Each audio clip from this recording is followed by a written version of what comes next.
Welcome back. Another episode of the Ambitious Fits podcast, a podcast that is really designed to connect with like-minded individuals, man. And now that we're talking about that, I want to go ahead and introduce today's guest, a really good friend of mine. I'd like to really introduce him as more than a trainer. He's a father, a humble man, an entrepreneur, boxing specialist, and honestly, something that's very true that we're going to tap into as well is an LA native, because I know he's very prideful of that, and righteously so. Yeah. I want to go ahead and welcome my good buddy, Christopher Duarte, bro. Welcome to the Ambitious Fits podcast. Thank you, man. Thank you for having me, bro. I'm so pleasure to be here.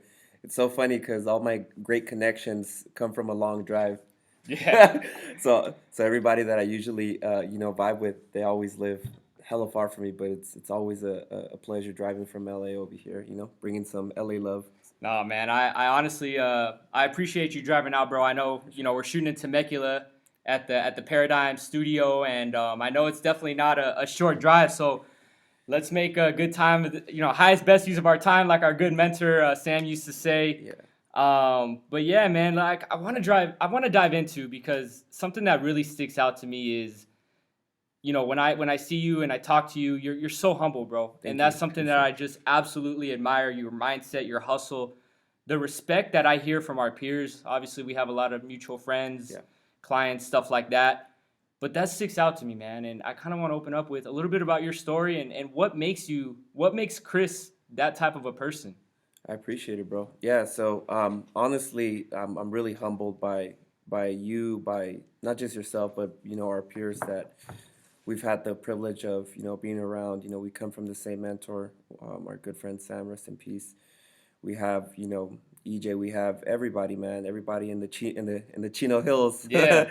the that little circle. Yeah, that IE 90210, as I like to say. But nah, man, I'm really humbled just because we have mutual friends, and honestly, it's gonna sound funny, but I honestly feel like if it wasn't for Sam, I wouldn't have met majority of you guys, because I really don't know nobody in Chino Hills. Right. But when I would drive at 4 a.m. to work out with Sam at your facility at Self Made, I was like, man, I started vibing with everybody, and I just think I was just myself, man. I wouldn't try to be someone I'm not. I wouldn't talk a certain way. I wouldn't do things a certain way. I would just be me, man. This LA cat that just loves people, man. And if you came around my city, I'd show you the same respect, same love. But people in our city are just built different, man. We come from respect, we come from loyalty, we come from partnerships, and we take all that to heart. So, yeah, man. So what makes me, honestly, it's just the power of partnerships, man. I believe in I'm a servant, just like you are, man. I serve people for a living, as a trainer, as a friend, as a father, you name it, man. And my main goal is just to serve people, bro, any way possible. Whether it's giving them advice, whether it's mentoring them, to be the best version of themselves, just being there for people when they most need it. I picture myself, at an early age when I needed someone like who would be there for me. And honestly, I really didn't have mentors till, Sam was actually one of my first mentors. Right. So, having someone believe in me, having someone, uplift me or give me faith in my own destiny and my own, dreams and beliefs. So that's who I am to people. Like I said, I'm very humbled. Words can't describe how I am to people. Obviously, I mean, we're the same. We get the same around people. We get the same remarks where someone's like, man, you remind me of X, Y, and Z, or like I'm pretty sure you get the same thing, like you remind me of X, Y, and Z. Yeah. And we're just we've worked our ass off for that.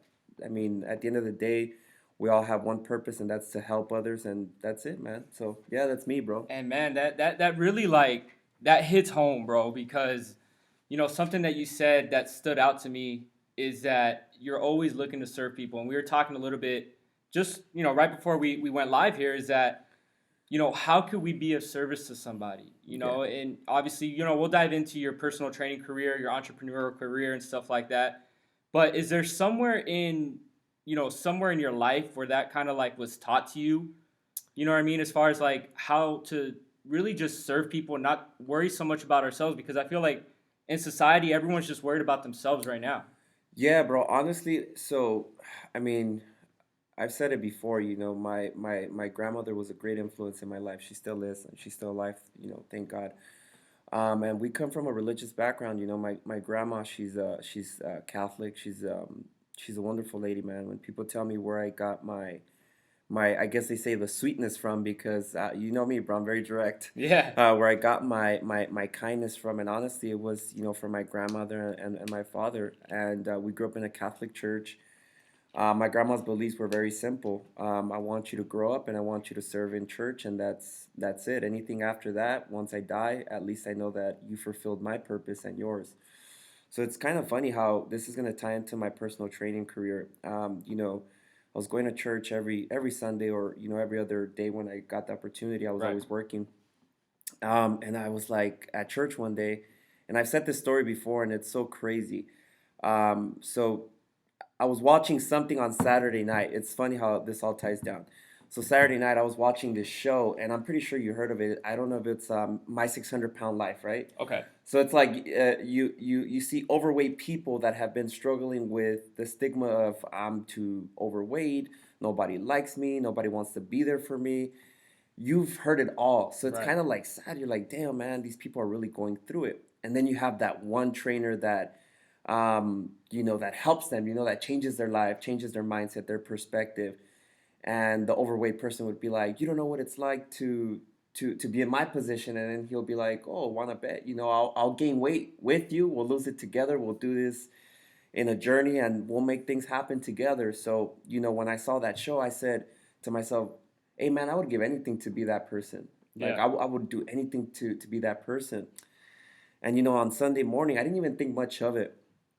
We were praying, and then when you're Catholic, like in the last, like what is it, the last 20 or 15 minutes, you get down on your knees, and then you Right. can pray for somebody or pray for something.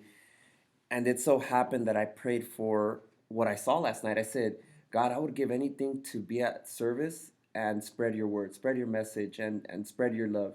Wow. Whatever you feel would fit me best, I would be willing to accept it. Monday morning, I was before working with Sam. I did a 6 week challenge for his franchise with the camp. Okay. Bro, I beat my challenge, and then I was already a certified trainer, but I just wasn't active. I wasn't looking for a gym. And then the owner of that franchise is like, "Hey, bro, you ever thought about being a trainer?" Boom, The calling. that was it. Wow. Back to back to back to back, like Wow. like it all happened in literally 1 week. That's great. That gives So me, bro. That gives me like goosebumps. yeah, Just no, just hearing that story. but That's crazy. but it was so funny because moving forward from then, it's like I've met so many people, bro. Trained. I mean, we've done it together. I mean, we've trained hundreds, shit, even thousands, and that's the honest truth. When you work at a franchise like Sam's, you set the bar where you get to meet new people every day, and you get to impact people's lives every day. So it was so funny because I call it inspiring at a wholesale level, because Right. wholesale is a Yeah. large You got a amount. big amount. Yeah, a Right. big Right. amount. So it's so funny because I was like, I guess God said you're gonna do wholesale instead of retail. And I was just like, all right, cool. So I like so that. so we ended up doing it at like I said, a large amount, and blessedly, it's put me in the position where I'm at today. I always tell people, man, you have to start somewhere, Yeah. and then from there, you'll be at service at your own calling, at your own level. And it took me time, but now I'm here. I'm doing things at a different pace, at a different level where I'm at peace. I always tell people this, man, you can be at service to people, you can help people out, but at times we get lost in servicing others. I posted that yesterday on social Right. media, Right. Right. where it's like, don't get lost in servicing others. There's nothing wrong with servicing people, but it's just do not forget your purpose, which is to serve yourself first before you can serve someone else. So now, as an independent contractor, right, as a personal trainer or as an entrepreneur, as people call it, I just believe in servicing myself, and then I'll service other people, because if I'm no good to myself, then how am I going to help others? That's real, man. I like that you said that, because I say it all the time. I think I've said it on the podcast. Whenever I'm talking to my team or whatever the case may be, it's kind of like when you go on an airplane, Yeah. right? And they always say right before you take off, they go through their procedures and stuff like that. And they Right. say, God forbid, if the plane starts to go down or whatever, we run into an emergency, put your mask on first and then help the people next to you, children, women, whoever's next to yeah, you.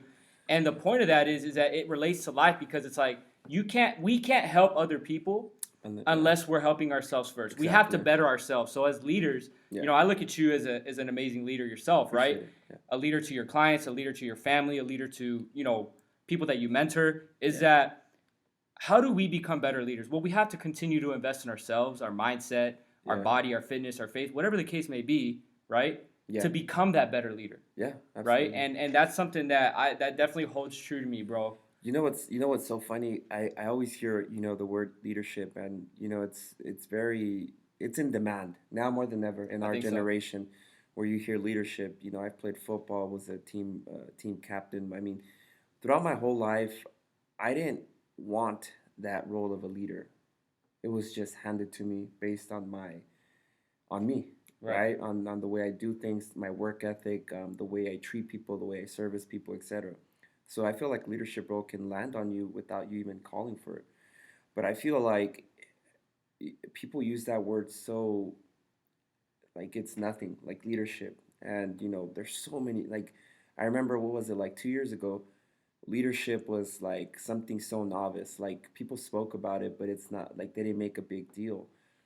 And then now it's like we're in 2021, and now everybody's a leader, A leader of some right? sort. And Yeah. and and I'm okay with that. I'm all for that. It was about time. I feel like people were just being followers that they should have realized they can lead the whole Themselves, times their own themselves. lives. Yeah. Yeah.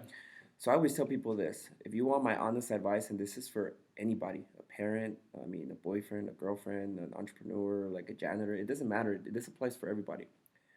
No one can teach you leadership but yourself. Mm. Doesn't matter how many books you read. You can read the Jocko Willing, the dichotomy of leadership. You can read every book that talks about leadership.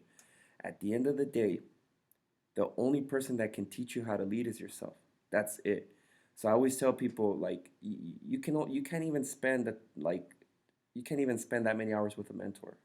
If you really think about it, That's true.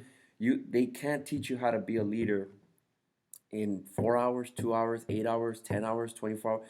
It'll take it's literally forever. There's no one you spend more time than with yourself. So if you want to be a good leader, do it with yourself And first. at the end of the day, man, that's true because at the end of the day, everyone's a creator of their own destiny. Yeah. Of course, God has His plan for everybody, Right. right? But at the end of the day, we're placed on this earth with a plan, and I mean, the way I kind of see it is that we're placed here, and we got to figure out what our purpose is, Right. right? And once you find out what that purpose is, once you have a reason of why you want to accomplish, whether it's opening up a gym, starting a brand, Right. being a real estate agent, it doesn't matter what it is. Yeah. Find your purpose, Yeah. right? Absolutely. Finding your purpose. Is there a time like obviously you I guess that realization moment for you was when you completed the camp challenge and you were Yeah. asked to be that trainer. Yeah.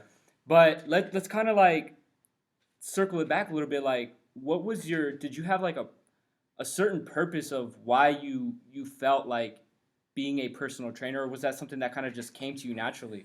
You know what, man? Honestly, like if you were to ask me, and if even if you were to still ask me this question, I would answer it the same. Growing up,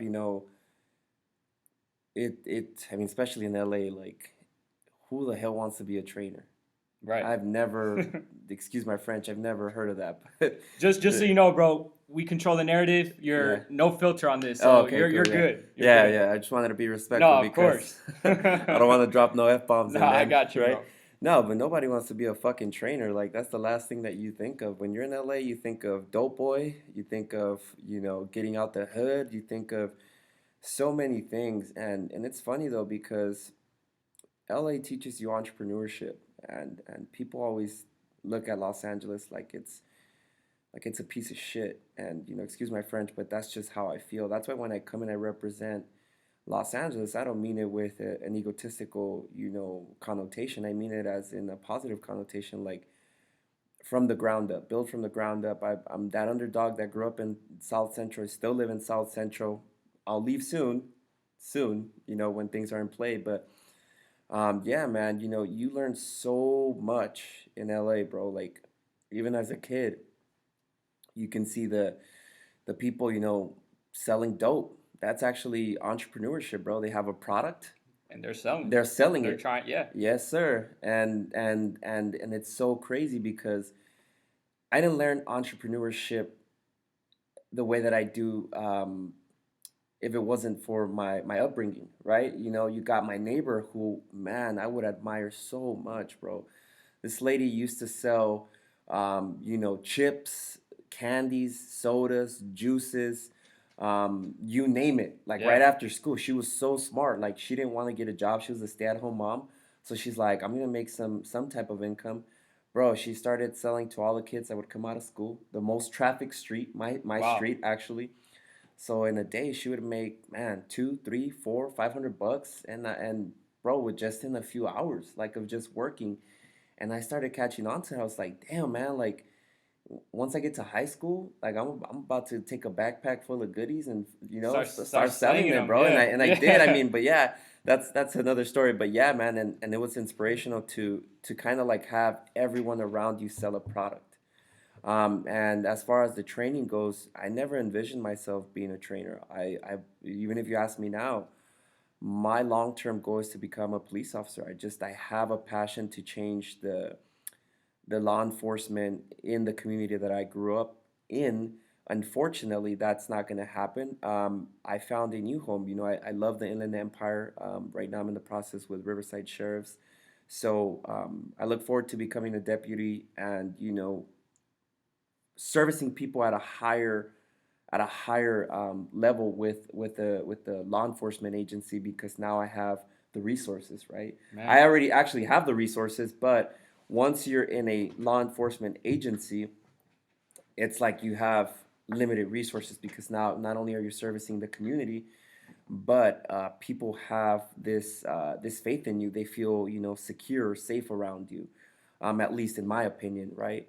Um, like I said, man, that's still a long-term goal of mine to become a police officer. And if it doesn't happen for some odd reason, well, then my backup plan is to do what I'm doing now. I mean, Right. it's working for me, obviously. So, I mean, I'm not in law enforcement for a paycheck because clearly, let's be realistic. As entrepreneurs, we make I think more. we're always coming up with Yeah, ideas and a yeah, hustle, and a hustle. Yeah, right? we have several, what is it, Like visions, visions. Not only that, but we have several sources of income. right? So this is what people don't understand, and we're bigger than just training. We're more than trainers. Training is, like I said, like training for me is like me becoming a deputy and having the resources, right? Us being trainers set the foundation for our resources because now we can sell apparel, we can sell online programs, we can sell, accessories, we can sell everything because of our training brand. Right. So that's why I always tell people we're bigger than trainers. And if someone thinks we're just, gym rats or any of that, I yeah, think I okay. think that kind of comes down to them is well, kind of just do your due Due diligence, diligence, right? yeah, And I've been saying it all the time, and I love that you say that you're more than a trainer yeah, because that's exactly like what I've been saying that since day one is that yeah, it's more than fitness. yeah, Like being a personal trainer, being an entrepreneur, like whatever it is that you want to label yourself yeah, as, it's more than that. yeah, And we were talking about sales, we were talking about servicing and being a personal yeah, trainer and stuff like that. And we were also talking, before off camera about, what does it really mean to sell? And how do yeah, people, we're talking to a lot of personal trainers now. yeah. How could you stick out if you have any nuggets? Like, how could a personal trainer, stick out in a It's space where everybody kind of is doing the same thing? that okay. So that's a very important question that needs to be brought up every time you hear that someone wants to be a trainer. I haven't never told nobody this, only like very few people. I have three personal trainers under my belt, under my company, Wow. who now they went from being TAs, they went from being, 9 to 5 workers, bro. All three of my trainers, they're all women, and they're making anywhere, bring home $5,000, $7,000 a month. Wow. And it's not because they're just trainers, it's because they found a specialty. Hmm. So specializing in something is what's gonna make you stand out. You can be a personal trainer and say, hey, I'm going to help you get right. Okay, but what does get right mean? Because you have to elaborate on that. I feel like our generation, they're just so vague with their answers. If someone was to ask me now, what do you specialize in? I specialize in boxing. I am a boxing specialist. If you Right. want to learn boxing, you come to me. Right. See how that was easy? Right. I mean, yes, I got certified to be a weight training coach to teach people how to do corrective training. But at the end of the day, I own boxing. That's my specialty. That's what I'm passionate about. So if you are a personal trainer that's on the rise or that's currently training and you feel lost, how you separate yourself is learning what you're really good at and specializing in it. If you're a booty builder, be a booty builder. Right. If you're a bodybuilder, be a bodybuilder. If Right. you're a physique builder, be a physique builder, and the list goes on. Oftentimes we get stuck in, and I said this off camera, we get stuck on making the money, the commission. It's not about the commission. It's literally about what you specialize in and how that can make you money. That's very simple. My passion is boxing. I educate people in boxing, and it so happens that people want to be educated. Right. So guess what happens? I get paid for that. See what I'm saying? Right. Like Right. as a trainer independently, I don't think of the reward right away. I don't think of let me see how much money I can make off of a person. Let me see how much money I can make this week, this month, this day. I just know that me servicing someone is gonna pay me, period. Whether it's talking to them, whether it's, training them, mentoring them, everything that I do has to be rewarded and somehow I get rewarded financially. So I mean I'm very grateful to be in that position. Yeah, man, and that it kind of falls back to like what Sam used to say, right? Yeah. Fitness is our product, Yeah, it right? is, yeah. We're in the people business, Yeah. and I feel like a lot of a lot of entrepreneurs are going to be watching this, listening to this, personal trainers, self-employed, right? Yeah. Is that whatever your service or your product may be, that's the byproduct. Yeah. But what the business that we're really in, and I really took this away from Sam when he was able to share this with me, is that we're in the people business. Yeah. How could you relate to your audience? How could you get to know them? Get to know the person that you're talking to or your avatar. Yeah. Right? You want to talk to people that lose weight. What are they going through personally in their lives that maybe you could help them on or mentor them on? I think that's a really, really big takeaway, bro. Yeah, man, I've known, Sam for so many years. He was such a great human being, and it's so funny because when I think of my success now, I always look back and think of Sam and what he would mentor me and the right words he would give me. It's so funny though because Sam would always tell me, um, bro, you never talk to me about money. Why is that? And I said, because I don't give a fuck about money. We would Right. always have conversations about family, about his wife, about his kids. He would talk about my kids. We would just talk about, the people that like to be around us. So our relationship wasn't built on how to get financial stability. It was more on how to be a better father, how to be a stronger, family man, how to be a stronger person that can service at a high amount, like you said, the people business. So it was so crazy because when I was in self-made, Sam and Andrew, shout out to Andrew. I'm pretty sure he'll listen to this. Yeah, shout out to Andrew Cruz. Yeah, Andrew Cruz. I love that guy, man. Something about him, man. I just feel like Sam placed the right people at the right time, and I always tell people I don't want to go everywhere, but I always Right. tell people it's so funny how you can go so long without talking to a person, and when you link up, it's like you guys hung out every day. Yep. That's the friendships that I have, with yourself, with like Andrew. That's why I wanted to bring this up. But yeah, it was me, Sam, and Andrew. We worked out. It was like at, I believe, like four in the morning. Notorious the 4 a.m. 4 a.m.s. workouts. Yep. And you know me, bro. I don't care. I'll be up at any time that Sam needs me. So it was so hilarious because I opened up the gym. We had an empty gym, and we were working out. And I'll never forget, man. I would always bring this up, and Sam would laugh about it. I told Sam, I know the real reason why you're here. You're not here to work out, bro. You're just here because Portals is across the street. And he's like, you're fucking right. You're fucking right. He's like, I have to work out so I can eat like that. So I was like, so he's like, man, let's go. I'll take you. I'll spot you on some breakfast. And I was like, I'm super humbled, but nah, bro, I'm sorry. I have to train someone after you. He's like, I love that shit, man. He's like, I love how you don't deviate from your purpose. So, we were doing cardio as we finished our workout. And I've never asked Sam for advice on how to sell people or Mm. advice on my personal brand. And somehow he just started talking to me about it. And he's like, I don't want you to be like these other trainers. Like, I want you to be different. I don't want you to be like me when I was a trainer at Bally's, or, he ranted, and it was so good, bro. He told me something like, make sure that when you're on this sales floor, people know who you are. People remember your name, and people remember this service, because when the service is so good, someone's going to come back. And they're Yep. going to keep coming back because it's that good. And they're going to tell somebody about it, and then they're going to tell somebody about it. So it really stuck with me. And Sam's like, that's the only message that I'm going to give you, because I know you got your shit on lock. I know you do, because you wouldn't be here if you didn't. Right. So, just my mentor, giving me that affirmation, or that reassurance that I'm doing the right thing. I'm on the right track. I'm on the right track. I Right. was like, man, thank you, Sam. Like, I appreciate that. And so, yeah, man. Sorry, we kind of like went everywhere, Nah, but man. that's That's what it's it's about. it's such a these stories, man. I always think about them. When I'm going through shit as a businessman, like, I think of all the highs, the lows, but mostly the lows, because they make you, man. They either make or break you, to be honest. I have a close buddy of mine that you bring that up. Shout out to my boy Seth. And just like anybody in life, we all go through our Yeah, ups and downs, right?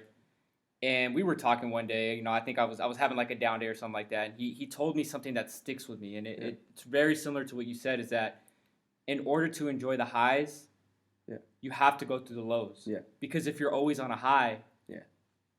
you're not gonna know. You're not gonna. How could I say? You're not gonna enjoy it as much. Right. Yeah. You know what I mean? And that's something that it holds true to me, man. And now that we're talking about Sam, we're talking, about Seth and all these other people that have mentored us and stuff like that. Your upbringing. Yeah. I know, kind of switching topics a little No, bit, that's fine. Go ahead. is that if I'm not mistaken, you're a first generation uh, U.S.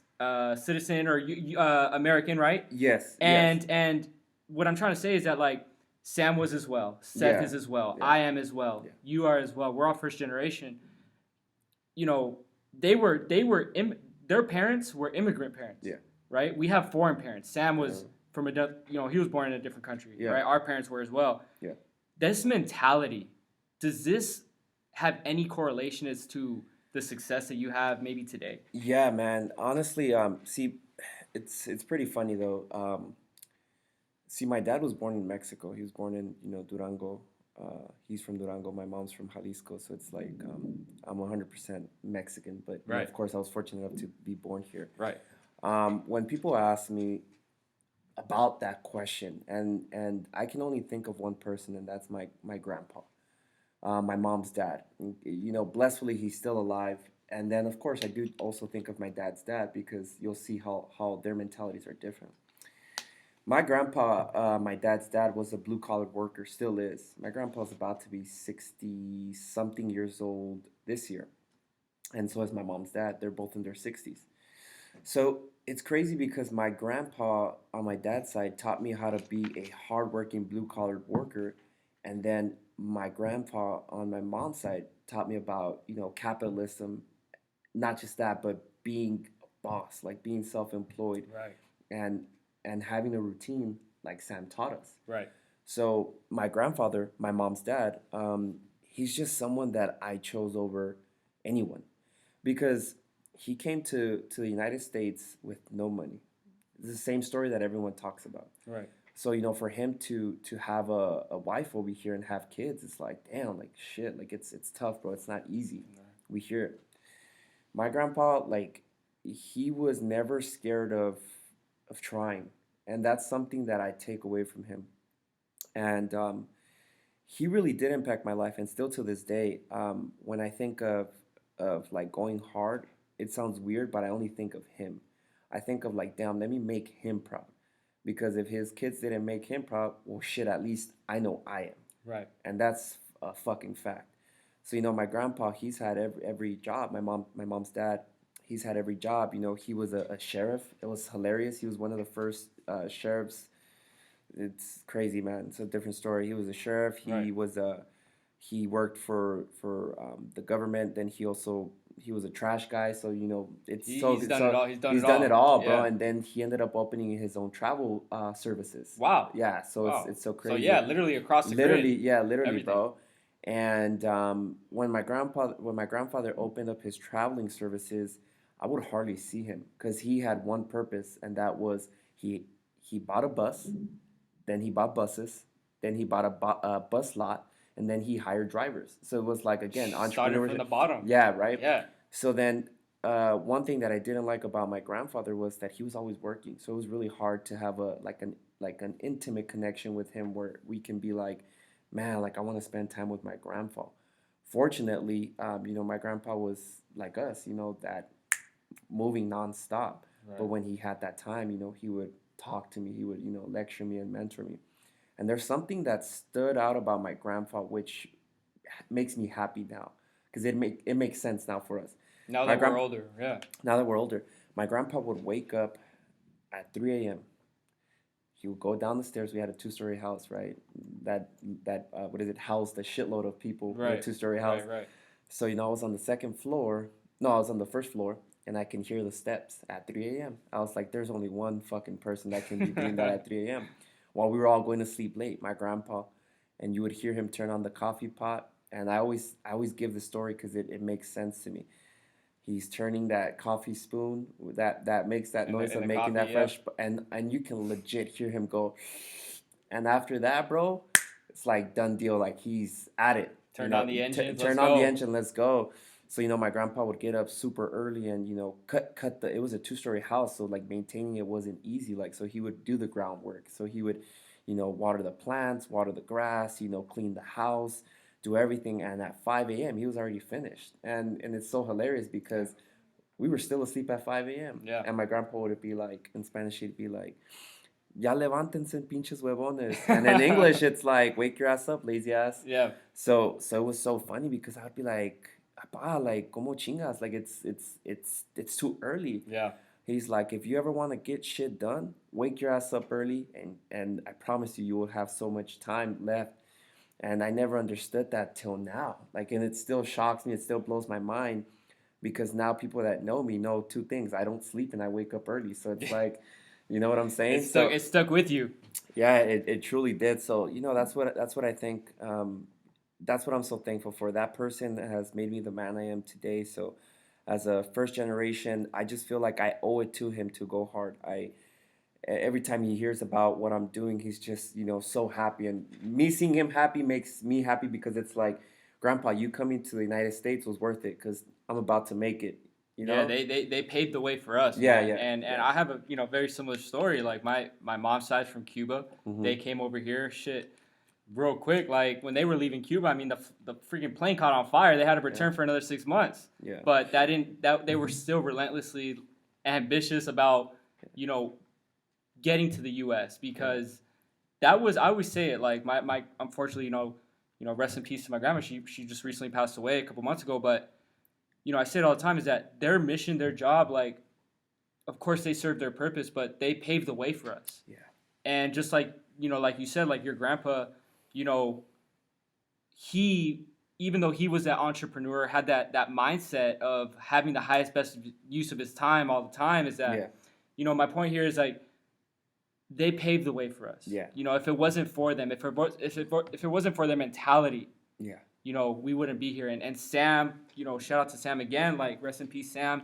He would always not only tell us to have the highest, best use of our time, but he demonstrated it. Yeah. I mean, shit, the guy freaking worked out. He'd be up at 3, read his goals, get in the, listen to his gangster music, and then get to the gym by 4 a.m. And he was done by like, 5:36. Yeah, you know what I mean? Yeah, and one thing that I do want to talk about, if there's any advice I can give anybody, and this is gonna help us out because we actually have this. We actually, it's instilled in us, and I feel like the Chino folks that you hang out with, or the people that we know, our immediate circle that was around Sam, our mentor taught us so many things, but the most vital was time management. And if you look at my phone on my calendar, um, everything that I do from the moment I wake up to the moment I go to sleep, it's planned.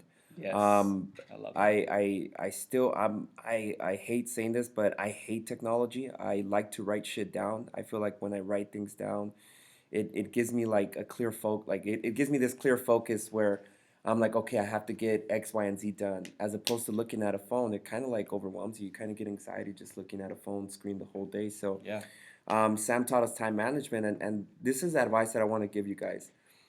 The biggest currency that you have in this world is not capital as far as money goes. It's time.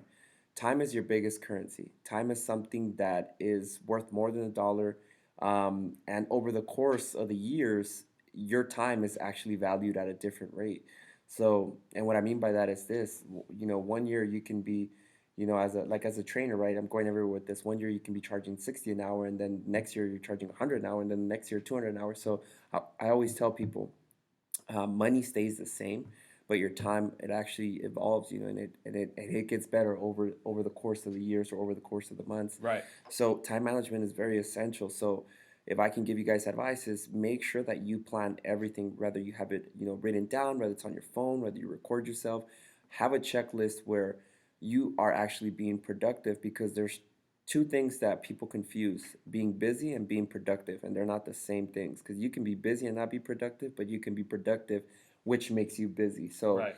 I always tell people that, like, as an entrepreneur, you don't have time to be winging it. You don't have time to be at a gym 7 hours and looking for leads. You have to prioritize your time, and you have to make sure that your time is being valued not just by yourself but by others, because that's our biggest currency. So yeah, that's my advice to all these millennials or people that want to be entrepreneurs. That's a nugget, guys. If you didn't get that, I mean, I would definitely recommend going back, listen to that a couple times, save it, because time is our most valuable asset. Yeah. I don't care how much money you could be a fucking billionaire. Yeah, You are not gonna yeah, get last year back. I don't care literally. how much money you got. Yeah. So waste it, or I should say, spend it wisely, invest it wisely, Yeah. and yeah, that Chris, that was a nugget, bro. Yeah. Switching over to I guess we were kind of talking about this as well a little bit off camera.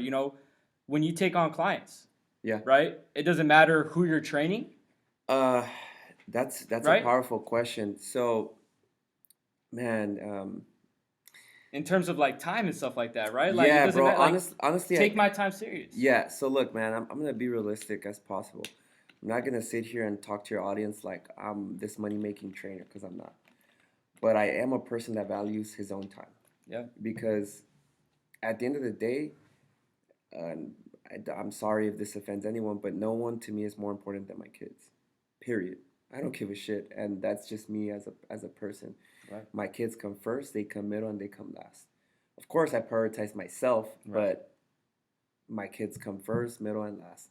And when I take clients, I'm not like your average personal trainer, and this is no disrespect to any of you trainers that are doing a great job, but I'm very selective who I bring on. I don't look at a high ticket client and say I won the lottery. I invest in people who invest in my time.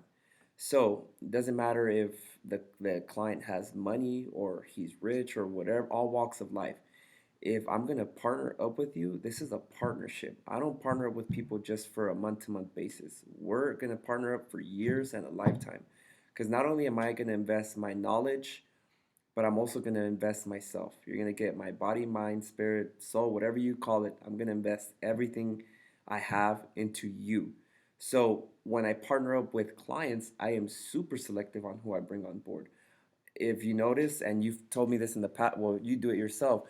We don't post on social media, hey, we got 10 slots left. We got, Yeah. 15 slots left. We have a 7 a.m., a 8 p.m., a 9 p.m. Look, when you're really good at something, people are going to talk about it, period. So, I'm not going to sit here and say I'm the best boxing coach, but I just feel like people value the style of training I offer, which then becomes referrals, right? So, with that being said, yes, I am very selective on who I bring on board, because it has to make sense for me. It's not the money that has to make sense, it's the partnership where I have to see if you're giving it 110%. That's valuable. Yeah. Yeah. So when I do bring on clients, I am very selective because it's gonna cost me more than my time. It's gonna cost me my peace of mind, and Your that's something I energy. value. Yeah, Your energy, man. I used to yeah, say it all the time. Like, I used to be so selective with who I took on yeah, because I wanted to connect with people that are going to elevate my mindset yeah. too. You know, Exactly. I'd rather take, I don't give a fuck if someone's offering me 150 bucks an hour, Yeah, but if their mindset's not there yeah, and they're not going to take it seriously, yeah. it's not worth it. It's not worth it to you. I don't want you to waste your money, and it's not worth it to me because of my time and energy. That's so. I have a closing statement, and shit, I'll give it to you guys for free. Honestly, people pay me to coach them for this, but Yeah. it's very simple. My closing statement is this, and I kind of spoke to you about it when I started. I say this. It's very simple. People make things complex where they want to oversell the client and they want to make the commission. And I always tell people, that's your problem. That's why you can't close people. It's because you're too focused on how much that client's going to pay you that you actually forget what your purpose was and what service you were selling. Mm. So people forget what product they're selling and they lose themselves into just like fabricating what they have to offer, and that's not what we do. So my closing statement is very simple. I educate the client on what I'm going to give them, right? So now they're going to know what they're going to get themselves into. Right. Education is key, right? I tell them straightforward, I'm not going to guarantee, I'm not going to promise, but I'm going to do my very best. And I can guarantee that me saying that is going to get us somewhere, Mm. right?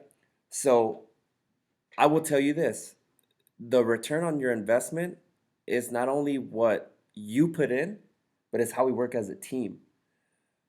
So I tell them, if you're ready to commit to me, I'm also ready to commit to you. So the paper's here, you can sign here, my signature's already there. So when I give you this paper, this is me telling you I'm game. So I need to know that you're on board too. And I don't give them space to think about it because I already sold them. I told them what I'm going to do for them and what my training services consist of. So they have no other option but to sign the paper. And it's a done deal, There you go. right? Yep. So like I always tell people, we as human beings, we want to sound so good that we forget what we're even talking about. Yeah.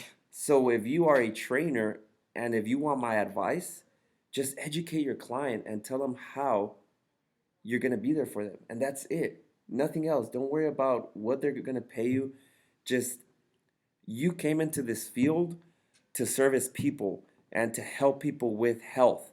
We are in an industry that's saturated with diabetics, obese, sick people. So the last thing that you should worry about is the capital. You should worry about servicing these sick people. And when your mindset is helping sick people, you're gonna feel fucking great. That's There's no amount of money that can repay that feeling.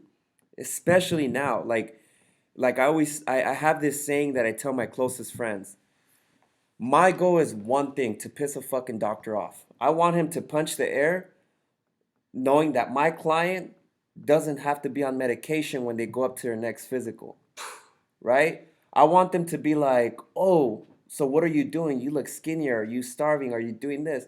Nah, I hired a good fucking coach. He invested his time and his education on me instead of prescribing me fucking medication. That's what's wrong with our fucking system, industry. Yeah. industry. Yeah. And this is why I get pissed off because if people thought like me, then 100% of this fucking planet would be healthy and we wouldn't have people dying. So, with that being said, if you're a trainer, these people that need your help, they're crying for fucking help. Help them. Worry about the reward later.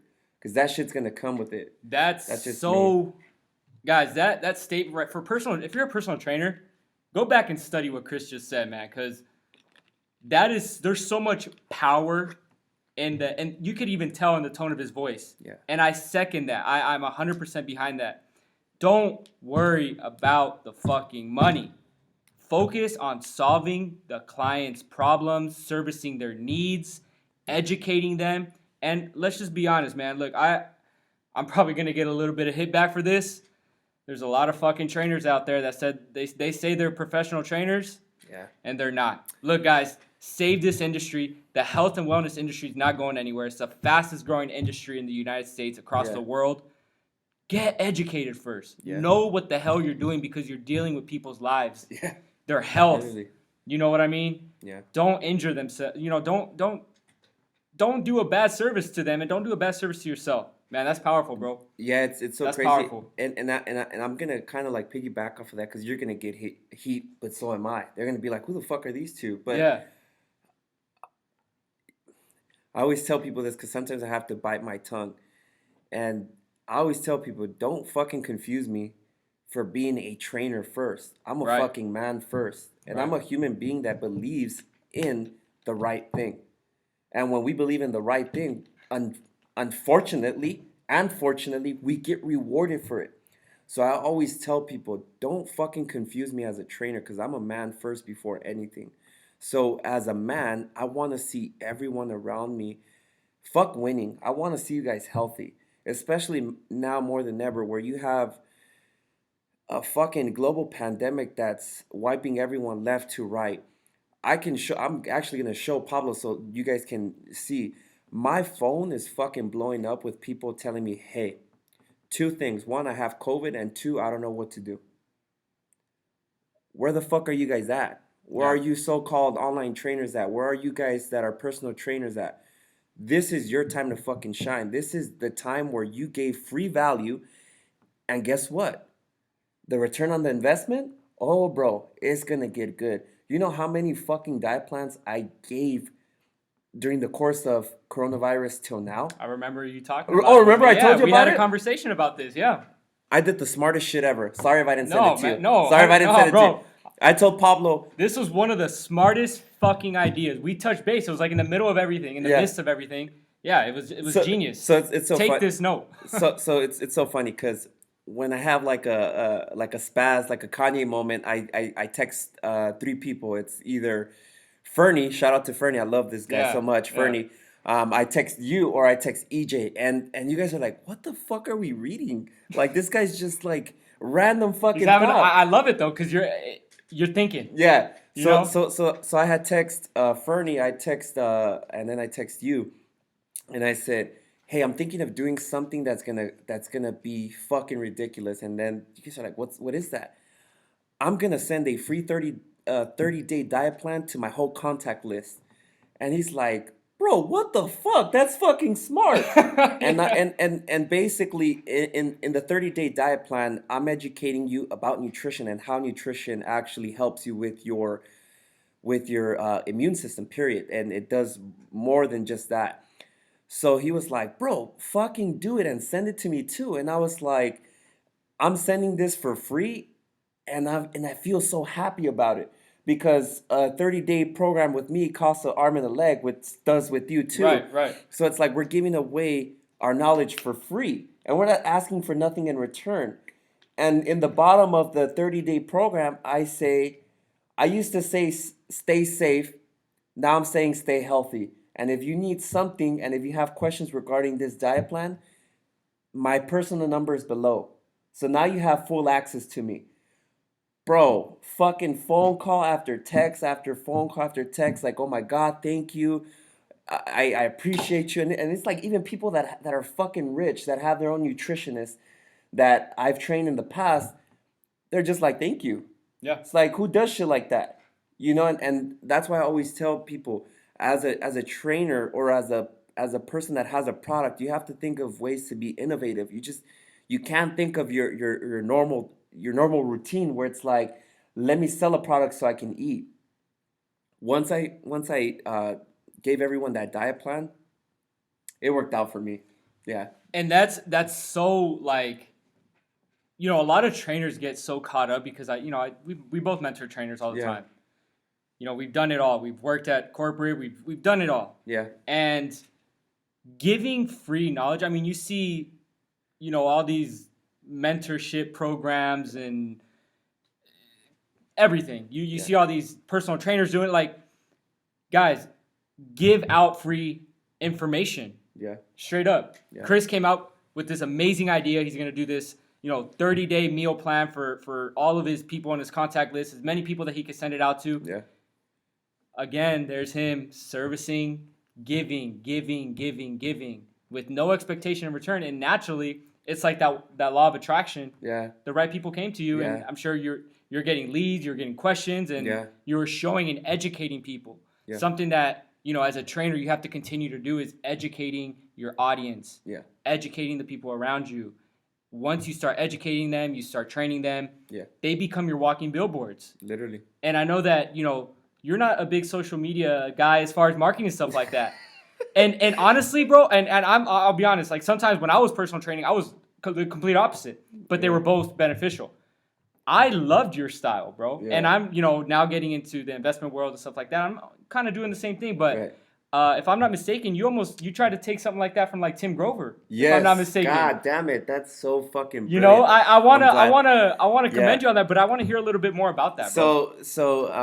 Damn man, that's so funny. I want people to really listen to this. If they can take anything off this interview, it'll be this part. Um, uh, so I tried emulating something from a well-known personal trainer. I think he's bigger than a personal trainer. I think he's more of a mindset guru, and our mindset is just as important as our physical health, because the mind is one of the strongest and sharpest tools that we possess. So it was years ago where I read Tim Grover's book. Remind me the name again. Relentless. Relentless, Yeah. yes. Relentless. Great book. Great book, yeah. Go and pick that up. And he's actually coming out with a new book this year. So I've heard, it's yeah. so many years until he wrote his next book. Nice. So it's so hilarious because this book was actually gifted to me by Sam. And man, you guys will probably be like, "Who the hell's Sam?" We'll tag him, man. We'll tag him Yeah, for sure. I'm pretty sure he's happy hearing his name in heaven. So Sam told us about this book, and he's like, "Man, I want you guys to pick up this book. Everyone around me needs to read this book, and when you're finished, let me know." And I picked up so much from the book, but what stood out to me was how private Tim Grover was as a trainer. I don't think he was private because he didn't want people seeing his methodology of training or his techniques and tactics, but I just feel like his style was more private and personal, so the client actually felt that value. So I took that into consideration. I said, man, if you have a service so good, obviously you want to talk about it, you want to reign about it, like you want the whole world to know. But at the same token, if it's so good, people are going to talk about it. So they don't have to like get bombarded on social media. One thing that I see is that, in social media, every trainer, and this is the honest truth, every trainer copies from another trainer that copied from another trainer that copied from another trainer. So it's more like it's everyone copied each other, and it's okay. Like, it's okay for us to emulate what another trainer is doing. You don't have to reinvent the wheel. Yeah, we don't have to reinvent the wheel, and people are so they're so caught up in thinking about the next creative and innovative way of becoming a trainer. It's as simple as it gets. Do what that person was doing, but add a little flavor to it. Put your own twist to it. And I see that in social media, in my industry, it's actually growing at a rapid pace. And I'm happy because I love boxing. I feel like in this world, people should be taught 4 things: meditation, right? Learn about mental health, learn about nutrition, because nutrition for me is very important. Very important. And last but not least, learn a combative sport, preferably, not being biased, boxing, because that's just my shit, man. Yeah. We'll get into that. Yeah, those 4 things. So if you're gonna be copying each other, fuck it. Let's just spread the message at a higher pace. So I just feel like Instagram at the time when I was up and coming independent contractor, it was getting bombarded with so much clutter. So I didn't want to bombard people with what they already see. So I took the initiative and said, hey, if you feel like, I went back to the old school ways. And sometimes, bro, I'm just the old soul. Like, I went from saying, hey, if this service is so good, then you'll talk about it. Tell a friend about it, right? Yeah. Kind of like a referral, right? Right. So the reason why I chose to take that approach of not posting content and being private and personal is because now the client actually believes me. Now he's going to say, hey, during these 50 minutes or an hour of training, Chris is not going to be video recording. He's actually going to be educating me and focusing on what really matters. What I got hired to do. What I got hired to Yeah. do. So in our generation, we're so focused on people seeing what we do that we get lost in the actual purpose, which is training a client.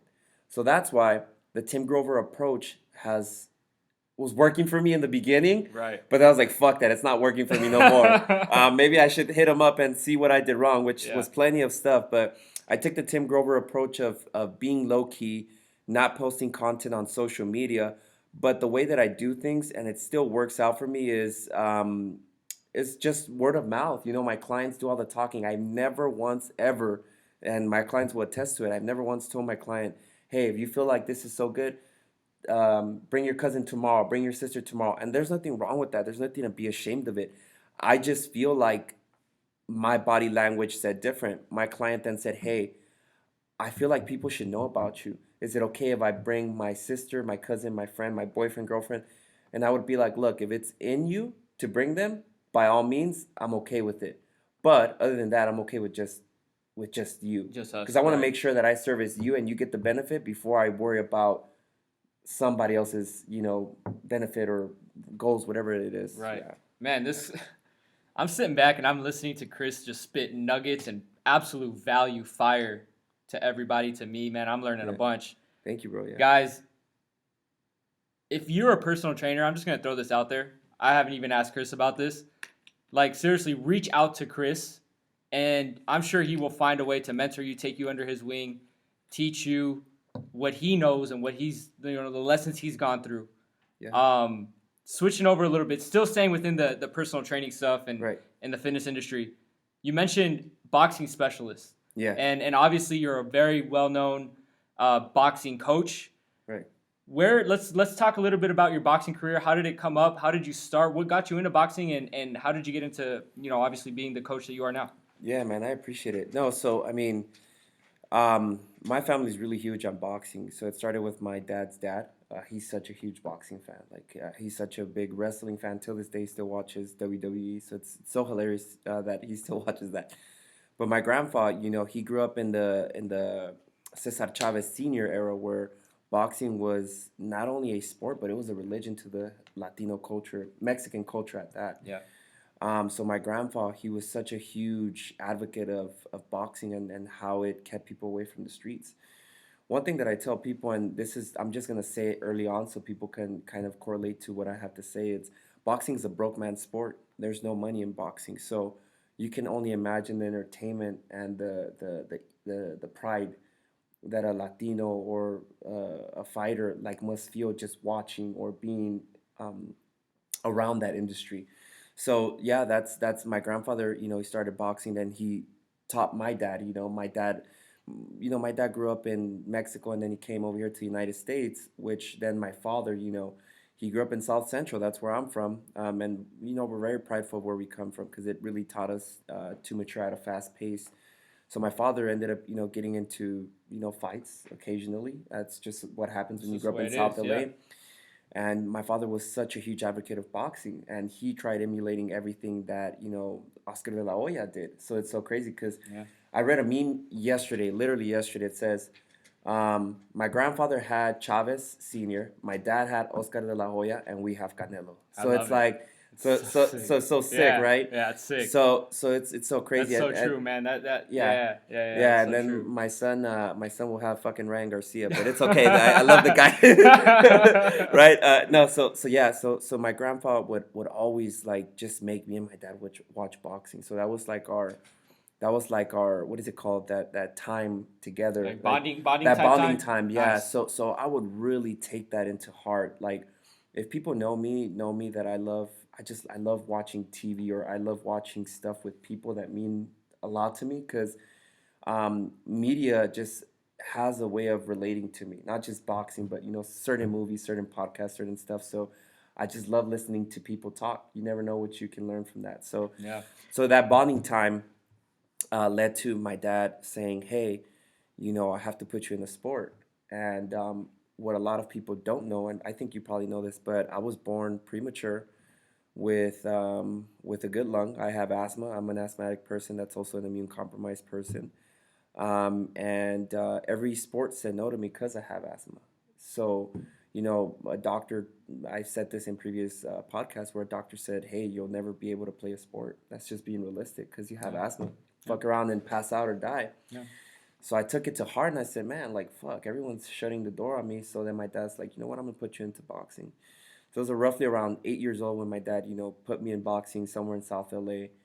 And then from there, the rest is history. Just I throughout high school, I was kickboxing, I was boxing. I was always into combative sport, but my bread and butter was always boxing. It's like it's just I know it like the back of my head. So, it was so funny. Yeah, ended up that, and then as far as being a coach goes, um, I just wanted to teach people like proper form, proper technique, and learn the fundamentals of what a sport is. And obviously, I would relate real life scenarios to my boxing training. So, for those people that really train with me, they'll tell you that I do something called scenario boxing, which Hmm. not a lot of people talk about it because no one gives a fuck about a scenario, but I do It's real because life. it's real life. Yeah. So like all my clients can attest and vouch for me, and they'll say, yeah, dude, he puts everything in a scenario. That's how we're able to, actually pick up boxing. So I can take your average Joe, and within 4 sessions, they'll move like they've done it for years. Wow. And it's because of how I passionately educate them. It's not that I'm teaching them, it's that I'm actually educating them. And, I go above and beyond, bro. I send them videos like, hey, this is why I do this is why I do that, this is why I want you moving this way. I'm not one of those Instagram guys, and respect to all my peers and to everyone in the sport, but I'm not you guys where I fucking pitter patter and make you fucking Just bunch punch, of just pad punch a pad pad. work. Nah, Yeah. nah, that's not me. You want to go with them? Let them rob you from your money. You want to come with me? I'll give you value and long term education. So that's what separates me as a coach is I really take into pride with what I teach and what I educate. But I've also paid the way, bro. I've had great boxing mentors, just like I have mentors in Self in development. self development and Business. Yeah. business. I have coaches that I can list for days, bro. Especially in the boxing industry.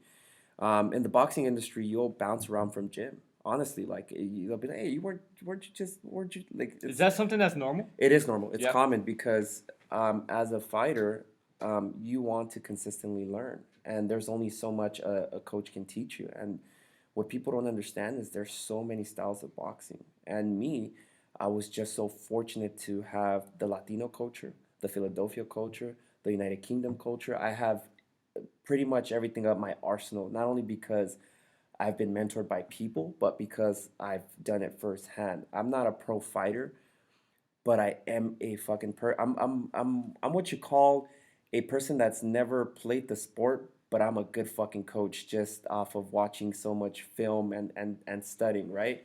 You can Yeah, relate. man. I see it, man, Yeah, and you can see it because I've heard about it. I've yeah, heard by your clients yeah, that we've had in common, yeah, just by talking to you, listening to you, and something that I really take away from this is that like you're just so freaking passionate yeah, about the sport of boxing. yeah. I think You're I so think freaking passionate about it. I yeah, love it. I think it's an addiction, man. Honestly, like there's people that are addicted to clothes, shoes, money, gambling, etc. I'm just addicting to perfecting my craft, and that's the bottom line. Like if you see me on my spare time, I'm watching boxing. I'm cardio boxing. On the weekends, watching boxing. Like if there's anyone that knows boxing, it's me, and it's Yeah. because I own that shit. So if there's something that I can tell, like an entrepreneur or a trainer that wants to be a specialist at something, act as if you're the best at your fucking at your craft, and And that's why become fucking obsessed. obsessed. You Yeah, have yeah, to. yeah. That's a Grant Honestly, Cardone thing right yeah, yeah. Be there. obsessed or be average. Yeah. But look, man. Honestly, I would say this humbly.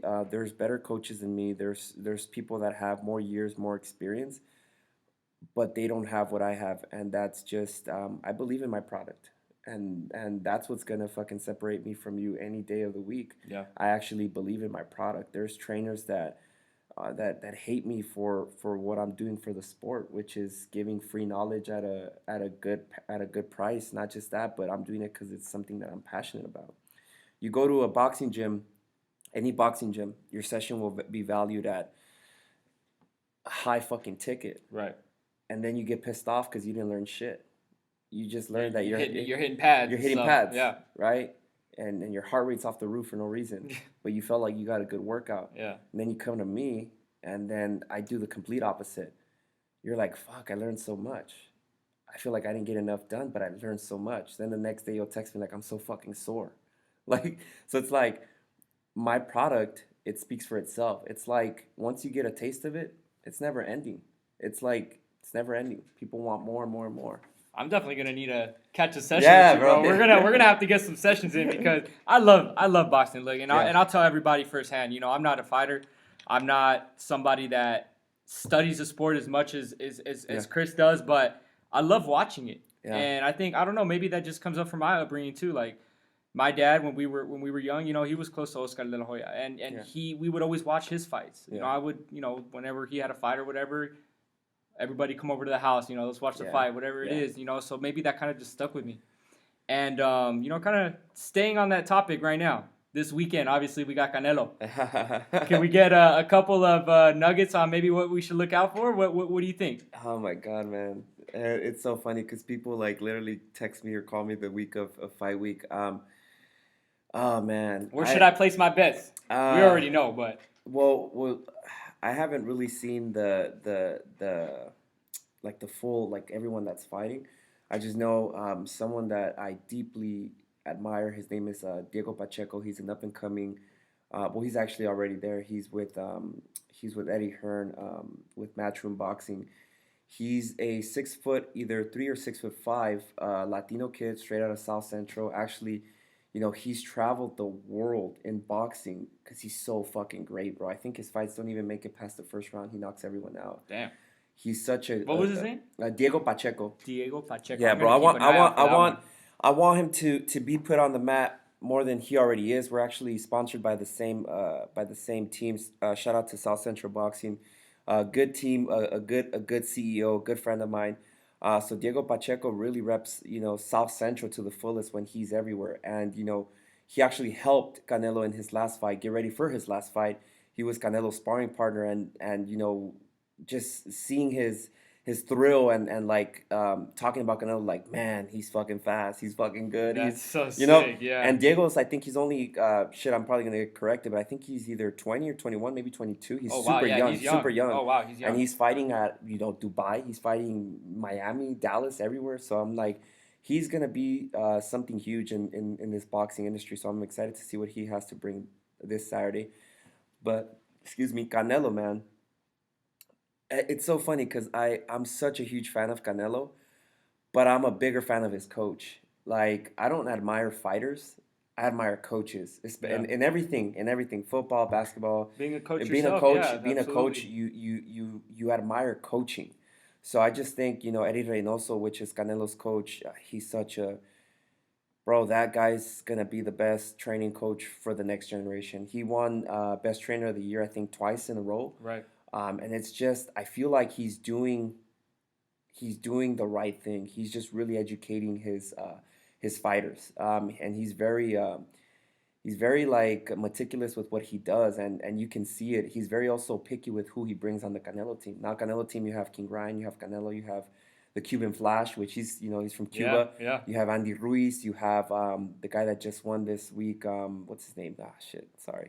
Valdez. Valdez, Valdez. yeah, He has Valdez, and then Yeah. he has another short guy that's actually fighting on the undercard. I'm sorry, I don't know his name, but he has all champions, bro. All Yeah. fucking champions. People that are so good. So that's a long term goal of mine.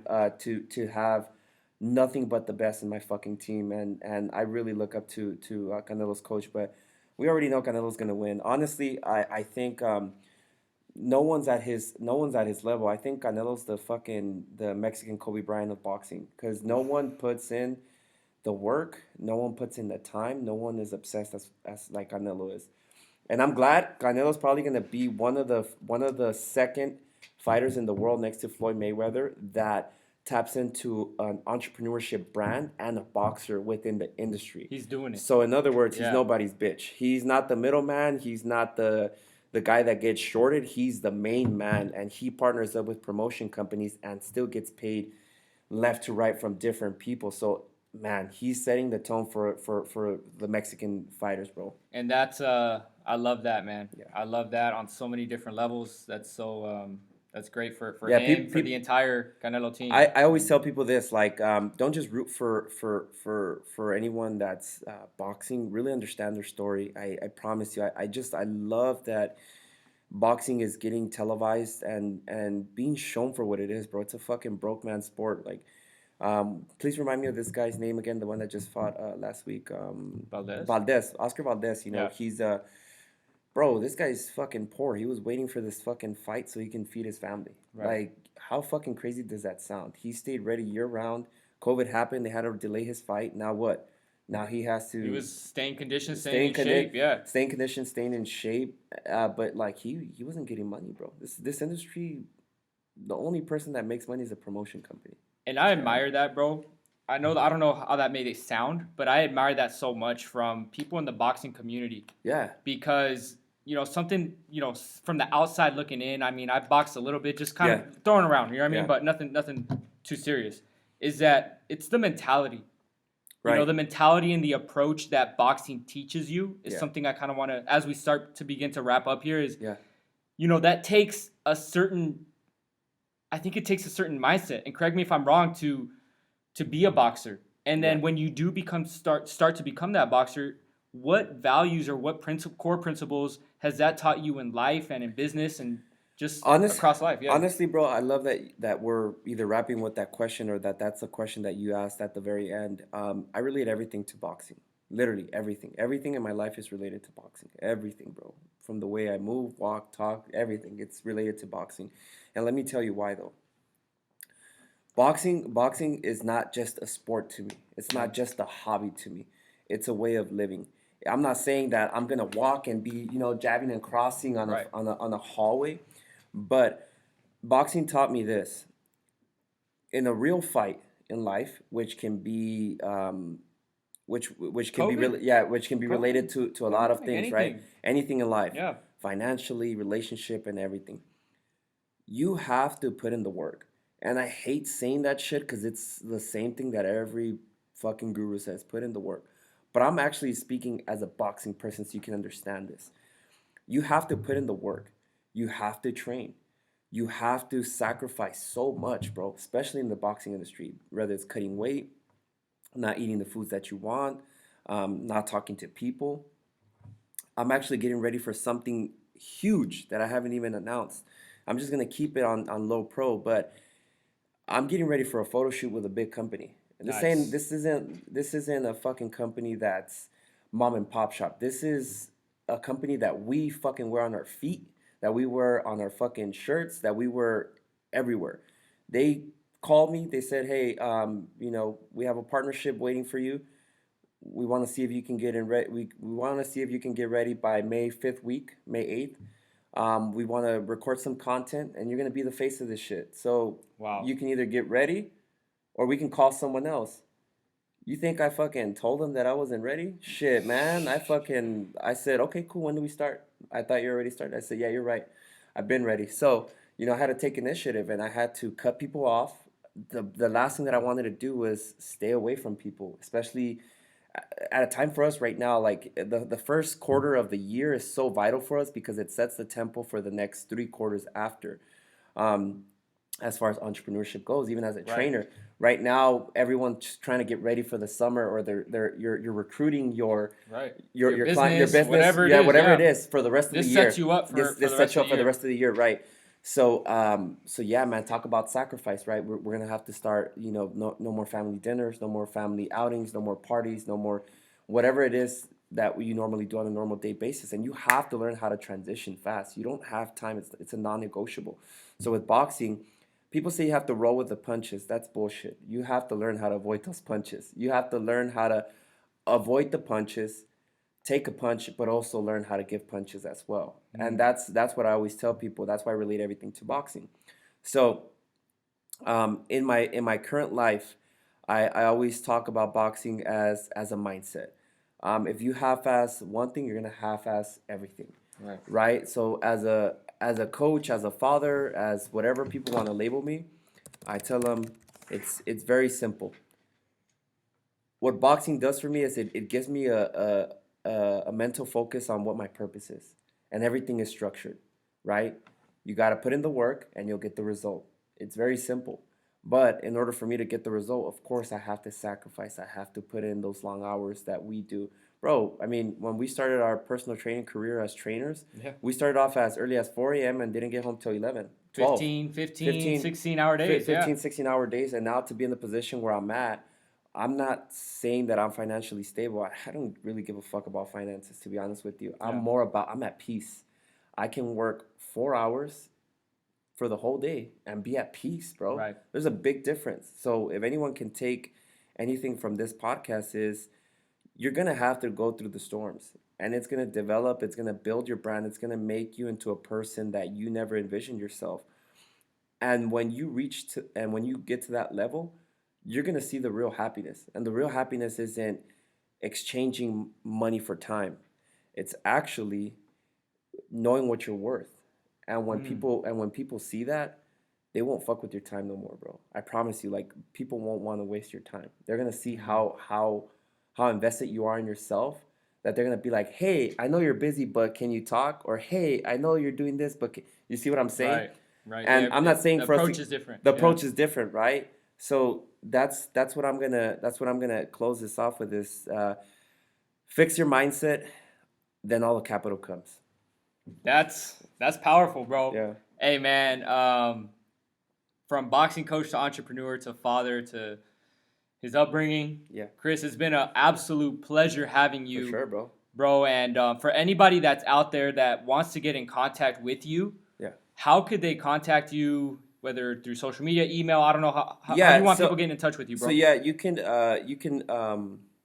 reach me in Instagram. I used to put my phone number, but due to getting all these weird calls at different timings, Yeah. I'm not gonna link my number. But yeah, go ahead and shoot me a DM. My Instagram is Duarte Chris 24.